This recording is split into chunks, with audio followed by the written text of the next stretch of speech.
To it's more than just money. Thanks very much. An amazing build-up. I didn't realize you're talking about me. How does it feel when you hear that about yourself? I mean, many years later. Strange. I don't think of myself like that at all. I'm just like a normal guy that... should I tell you his story in the beginning? Yes. Okay.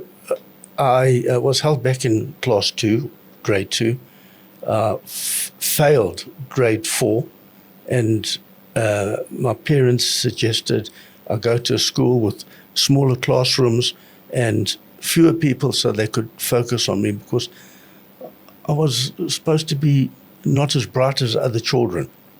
And I went off to boarding school. And I actually remember it so well, because there I was with a jacket too big for me, pants hanging over my knees, socks up to my knees, waving my parents goodbye, crying my eyes out. And they said, "Don't worry, we've got some food for you left in your case. When you get back to your dorm, you'll find it." I went back to my dorm, and other people in the dorm had found the food before me. Sure. And so it was a hard year, but I passed that year. And it was like, yay. And then that year, my father found out he had high blood pressure, and they suggested he moved down to the coast. So we went to Chalkers Rock on the north coast of Natal, and I went into Msloli Primary School. There they had, can I speak standards, standard 3 and 4 in the same classroom, English and Afrikaans medium in the same classroom. Needless to say, I failed again. Eventually... Did you fail Afrikaans? I failed everything. The next year I passed, I got the progress prize. But then I went to high school. I went to a boarding school in Pietermaritzburg. I went to Pietermaritzburg Tech, and I studied electrical work to be an electrician. And one day I was hitchhiking, and a guy picked me up in a van, and he said, like, "Where are you going?" I said, "I was going to Salt Rock," wherever I was going. And he said, "What do you do?" I said, "I'm at school." "What school?" I said, "Pietermaritzburg Tech." "What are you doing?" "Electric." He says, No, don't be an electrician. He said, "Don't be an electrician." Be a refrigeration mechanic like me. So I said, okay. So at the time you were studying electrical engineering? No, not engineering, just like to be a wireman. Well, right, just basic, being an electrician. Yeah, basic electrician. Because my goal was to get to grade 10, standard 8, and leave school and start working, because I know my brain wasn't too good at those stages. And my teacher said to me, "Hirsch, you'll never make anything of your life. You must understand this." Your teacher said that to you?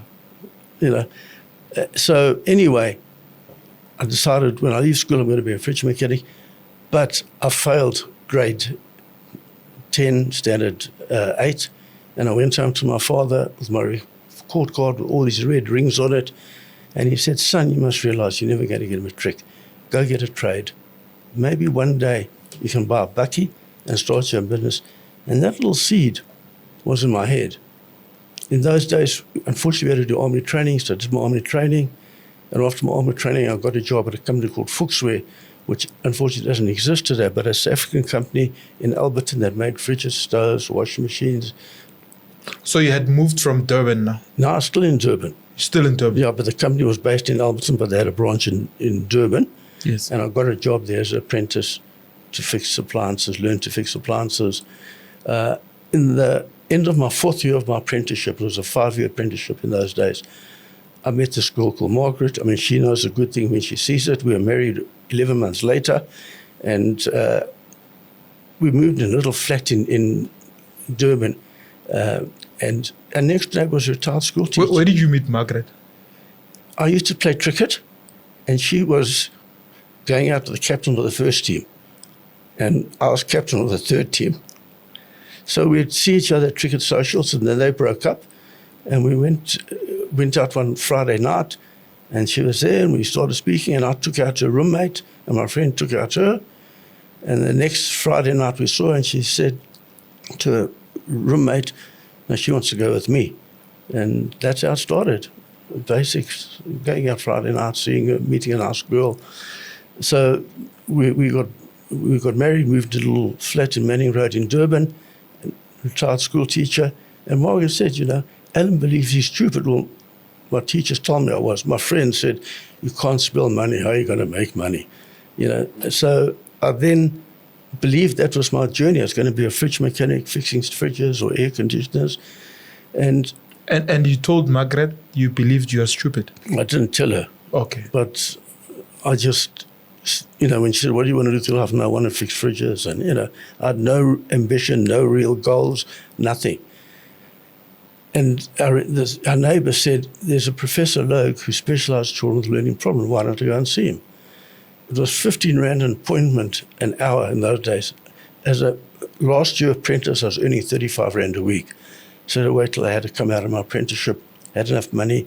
I went to see Professor Logue, 5 o'clock in the afternoon, 2-hour appointment. At 6 o'clock, he stopped me and said, you're a classic dyslexic, you've got a handicap, learn to overcome it. And as he said that, my life changed. I can do anything. I just believed it. He told you can do anything? No, he said, you can overcome anything. And I believed then, as I do today, I'm not stupid, I can do anything. Why did he say those words, according to you? Why did he say? He said, you've got a handicap. You're dyslexic. You've got a problem, but you're not stupid. He says, and if you want to write a letter, get your wife to write it for you. So don't worry, don't try to overcome dyslexia at 25. Just go on with your life and believe that you can achieve. And that was the turning point. That was the switch. The light came on. I can do anything. What do you want to do? Open my own business. Now the seed that your father sowed by saying one day you can buy a bakkie and start a business. But I doubted myself. I didn't have the confidence to do what I wanted to do because inside there I think, can I really do it? What happened then, we bought land in Margaret worked for a building society, and we bought some land and we wanted to build a house. And I told my service manager that we wanted to build a house in the northern part of Durban, and can I start working there so when the builders start working, I can see what they're doing. So he said yes. And when I was working in that part of Durban, people were saying to me, can you fix my Defy fridge? Can you fix my Hoover washing machine? And I said, no, I work for Fuchsware, but you've got a local electrician, go to him. And they said the service isn't any good. So I approached Mr. Courier, who owned Atlas Radio, and I said, I believe you've got a problem with the service department. He said, I've just employed somebody, let me see how it goes. He phoned me 3 months later and said, it's not working.